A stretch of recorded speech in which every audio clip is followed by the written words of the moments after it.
I became interested in art really when I was young. It was something that was important to me. I just loved doing it. I think because I was ADD and art was the only class where you could actually move, you know, and you're using your hands. So I loved art because I could be myself.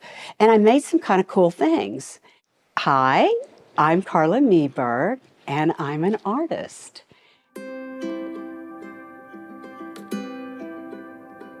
I was born and raised in a Christian family in Houston, Texas. But back then, everybody was kind of Christian, if that makes sense. And so I was raised in a church, went to church faithfully, but I don't think I ever got the message. Because when I came into a crisis in my teenage years, nothing was there for me. And so I really started seeking.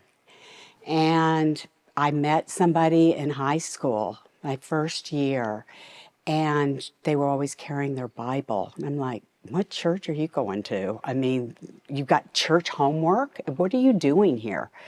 And so she just explained to me, and then I got all involved with InterVarsity, Campus Crusade for Christ, and then it was through that, and then finding a Bible church.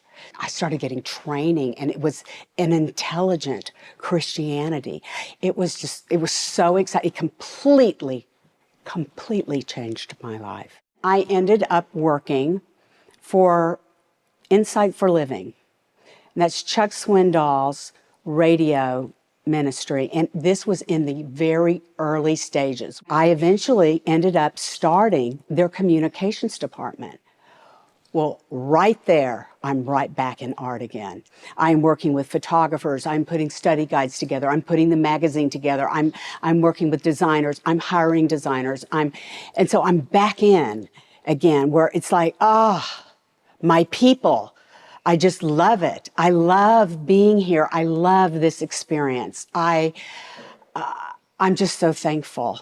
And I got to, put God's word out at the same time. An aunt of mine from Nova Scotia encouraged me to go back to school. And so that's what I did. I went back to school and I got my AA. And I took all these art lessons, and I ended up being a printmaker. I enjoy making things, the process, the thinking of it. And I like talking about it, and I love teaching it more than selling it. It is very interesting to try to define art in the terms of Christian. Because it's almost like asking a chef, tell me about your Christian food. And it's really kind of not like that in a way. Because people are people. And so we all look at the same things. We look at them differently because we may be a Christian. People do need to understand that art it's an expression of not just for Christians, but for everybody. It's same as talking with somebody that's not a Christian. There's certain stories that, you know what, I think I'm going to move from this group of people to another group because I don't like the stories that they're talking about or they're telling. And that's really what you do at a museum too. You sit there and you think, okay, I don't think this would be of best interest to me.